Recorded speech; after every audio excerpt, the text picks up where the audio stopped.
Hi, I'm Kayla, the BookTube Turtle, and today I'm going to be reviewing and discussing The Unbecoming of Mara Dyer.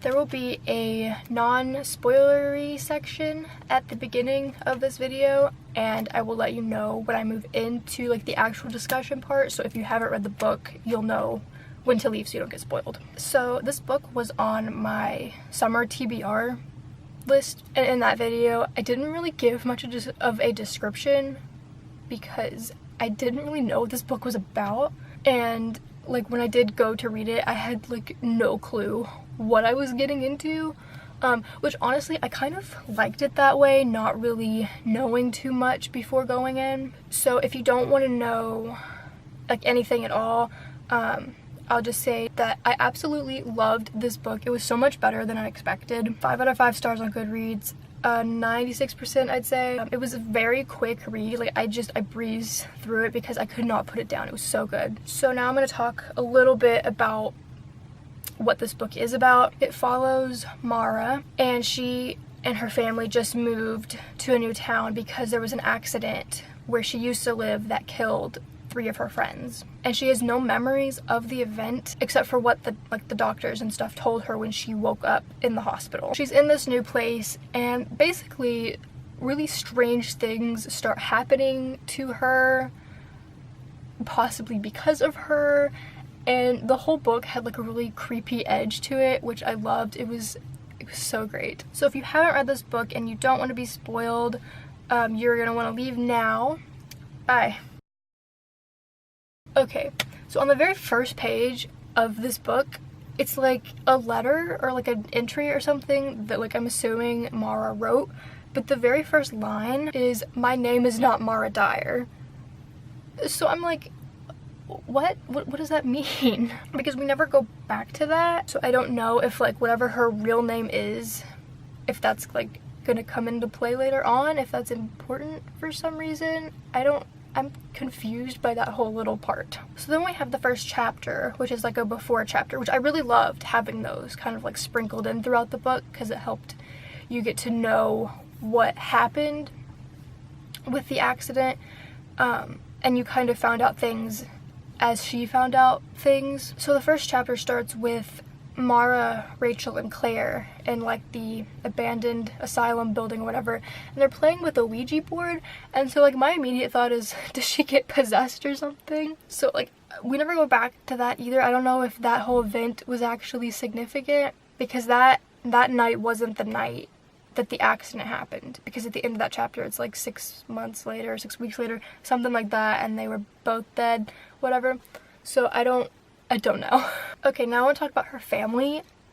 I loved her family. I loved the family dynamic and aspects that we had in this book. I really liked her whole family at first because I thought it was so amazing that they were moving for her, because she was having so much trouble being in the place where she lost her friends. So they were all moving for her. But as we got farther into the book, I started getting so annoyed with her mom. I was just like, okay, leave her alone. Let her deal with it herself and work it out. And she's okay. And I'm like, you stressing her out is not helping anything. Really, really, really love her brothers though. Daniel is awesome, and I love how they look out for each other. And Joseph is just like so adorable. And some of the things he says are hilarious. Like when he's in the living room and Daniel's like, shouldn't you be doing your homework? And he's like, I'm watching the news. And then when Joseph asks for Noah's number and Mara's like, what are you doing? And he's like, I'm networking. I love him. Okay, so we find out pretty early on that Mara has hallucinations. You know, things like she'll look in the mirror and she'll see one of her friends that died. Or like her first day at school when like the classroom was like caving in or whatever, but like it wasn't actually happening. You know, and it makes it interesting because at some points it's like you're not sure if it really is a hallucination or if this is actually something that's happening to her. I mean, sometimes you can't tell because it's like obviously the building isn't crumbling and everybody's still just sitting there. But there were some times where it's like, what's real and what's not real. Like the thing with the earrings where she was taking a bath and she was like waiting for the water to fill up and she thought that she dropped her earrings, and so she was like looking for them, and she got like 2nd-degree burns or something from like keeping her arm in there too long. But then later, when she was telling her mom about it, the earrings were still in her ears. Oh, and by the way, the whole thing about her arms, like the burns healed super fast, so I'm just like, okay, so now let's talk about Jamie. Here's my first few notes about him. On page 38, I said, don't know how to feel about this Jamie guy, but I'm getting sketchy vibes. 2 pages later, page 40. Just kidding, I think Jamie might be my favorite person. I flipped really fast on him. He was probably my favorite character in this book. Maybe. He's so great. And I loved his personality, and like, he kind of reminded me of Kenji from the Shatter Me trilogy. Just in like their sarcastic personalities or something, I don't know. But I really enjoyed his character. I loved all of his scenes, and I liked that he was like her first friend and like one of the only people that was actually nice to her at that school. You know, not counting Noah, but that's a whole separate thing. And you know who I hated? Anna and Aiden. We're gonna get to that now. So Anna and Aiden, they were so rude and condescending to Mara this entire book. But what really got me was like what they did to Jamie. So like they were being mean to her or something, and Jamie stood up for her and was like, back off. And so they go and tell the principal that like Jamie threatened them with a knife, and like there wasn't even really much of an investigation that went on. They were just like, alright, we're just gonna expel Jamie. And I'm like, no. And I'm still really upset about it. So then Jamie just gets expelled, and the whole thing happens so fast, and we don't really see much more of him throughout the rest of the book. And I'm like, what happened to you? Where'd you go? I hate them. I hate them so much. Alright, let's talk a little bit about Noah now. I loved all of their scenes together, even from the beginning when like he wasn't the nicest person and we didn't know very much about him, but they start spending time together and all of that. And I guess the rest of the things I have to say about Noah I'm just kind of put along as we go, because he's involved in like the rest of the things that happen in the story. So towards the beginning we have that whole section where Mara's walking to school and she sees that dog that's been like abused and neglected and stuff, and she's trying to help it, and that guy comes out and like threatens her and everything. And then in her head, while she's walking away, she like plays out this scene of like him dying, and it's very graphic and detailed. And so she goes to school. On her way home, she's gonna like check on the dog and everything, and there's like police there and everything because the guy died in the exact same way that she saw it in her head. So I will say I did call that before it happened. Like after she imagined it, I was like, that guy's probably really gonna die. But still, I'm like, how did that happen? How can she think of it and then it just happened? And something similar happened with her Spanish teacher, who I also hated. Oh my gosh, her teacher was awful to her from like the get-go. And they had that major test, and she like asked Mara a question that was like purposely to trip her up, but Mara knew the answer and she answered it perfectly in Spanish perfectly, and the teacher still like failed her because she was like, it's subjective and I feel like you failed.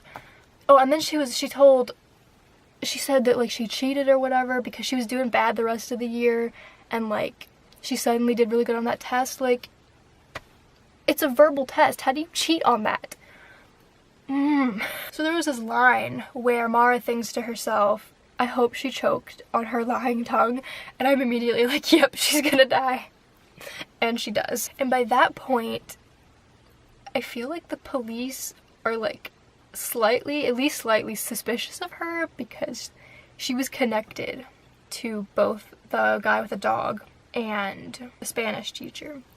But I don't really know if that's actually gonna go anywhere. So then we have the whole thing with Joseph getting kidnapped. So like Noah shows up at her house in the middle of the night and is like, we gotta go save Joseph or whatever. So they go to that place and they like cross the lake with the alligators, and like all the alligators die from Mara, and they end up saving Joseph and it's all good. But then it's like raising questions like, how did Noah know that Joseph was in danger, which I'll get to in a second. So then Noah and Mara go to that place with that strange guy to like get help with her memory loss, and the guy's being really sketchy, and he like recognized her or something, and it was almost like he was afraid of her. Anyway, I don't really remember too much from that section, except did she drink chicken blood? There was some line in there about chicken blood, and then she drank something, and I was like, ew, what is happening right now? Then she wakes up at Noah's house. Like, she passed out, and then she wakes up and she's at Noah's house. And that whole scene following that was great. Hearing about, like, all of the weird things she supposedly did, like running through the house or whatever, when she was on the chicken blood stuff. I like how there were all those animal crackers on the bed, and she was like, what's up with this? And he's like, you wouldn't let me touch them. You said they were your pets. What? However, they go back to that place and it's completely gone, and it's like it never existed. It's just not there. So I'm not sure if like they're both hallucinating now. Like, is Noah crazy too? I don't know. Or if the strange guy just like packed up and left because he knows something about her situation and it like freaked him out and he just got out of there. I don't know. Okay, so specifically coming back to Noah, towards the beginning, we get this line where he's like, yeah, I've never been sick. And I'm just like, what? Also, his injuries from, I don't know, the alligator thing maybe? I don't know, healed super fast. And then we find out, I'm just gonna read exactly what I wrote in my notes. On page 388, I say, excuse me, what do you mean you heard her voice before she moved there? And you can hear hers and others' heartbeats, and you can tell what's wrong with people and how to fix it. I feel like my little ranting paragraph there basically sums up everything we learned about Noah in that short little span of time when he told her the truth. He's apparently heard people before, but he's never actually met them until Mara and also Joseph. But I'm really curious as to why it's just Mara and Joseph and not Daniel. Like, why it wouldn't be all of the siblings. Like, what's special about the two of them? I mean, I know Mara has like her issues and stuff, so like, why Joseph? Is there some kind of reason behind that too? Okay, so at the end of the book we have this whole thing with the trial that her dad is working on. He's like defending the person that's being accused of murdering that girl, and Mara thinks that guy kidnapped Joseph because something about the watch or something that Noah saw or something when he knew that Joseph was in danger, and then they saw that same watch on the guy. She goes to the trial and she's got it in her head that she's gonna like use her little mind killing ability thing to like kill this guy. You know, Noah tries to stop her. Doesn't really work. There's this whole scene where she's imagining holding a gun and shooting the guy, but in reality the mother of the girl that was murdered is the one that like actually carries it out. But instead her father, Mara's father, gets shot. But I mean, it sounds like he's gonna be okay. There might have been a line in there about like Noah healing him or something. I don't really remember, but I'm pretty sure he's gonna be okay. But I'm kind of confused as to like how that happened when she was imagining the other guy getting shot, and like why was that time different than the other times? Anyway, so at the end Mara decides she's gonna turn herself in for the murders because she thinks that she needs to be like locked up or whatever because she's going crazy. She goes to the police station and she sees Jude, her like dead previously sort of boyfriend. Anyway, I'm pretty sure at first she thinks it's just like another hallucination because she'd seen him a couple times before, but then Jude says something to one of the police officers and the police officer responds, and that's how she knows that it's real, it's not happening in her head, and you know that somehow he is still alive. So now I feel like that opens up so many more things with this series. You know, if he's really alive, how is that possible? You know, and are Rachel and Claire still alive too? Did Jude lose all of his memories too like Mara did? Or I want to know what's going on with that. And he had the same watch that the kidnapper had. So now I'm thinking that the guy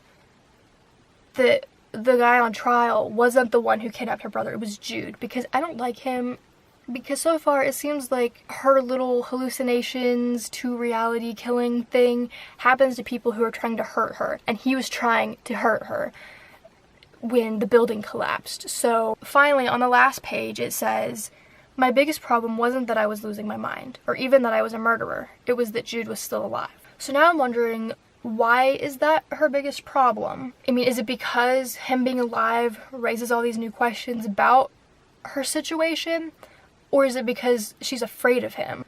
So I think that's everything I wanted to say. Overall, I really enjoyed this book. It was fast-paced and fun and had really creepy, mysterious edge to it that I really enjoyed. I cannot wait to read books 2 and 3 in the series. Let me know down below what you thought of this book. Also, let me know what book you're currently reading or a book that you just finished. Thank you so much for watching. If you enjoyed this video, be sure to like, comment, and subscribe. Bye!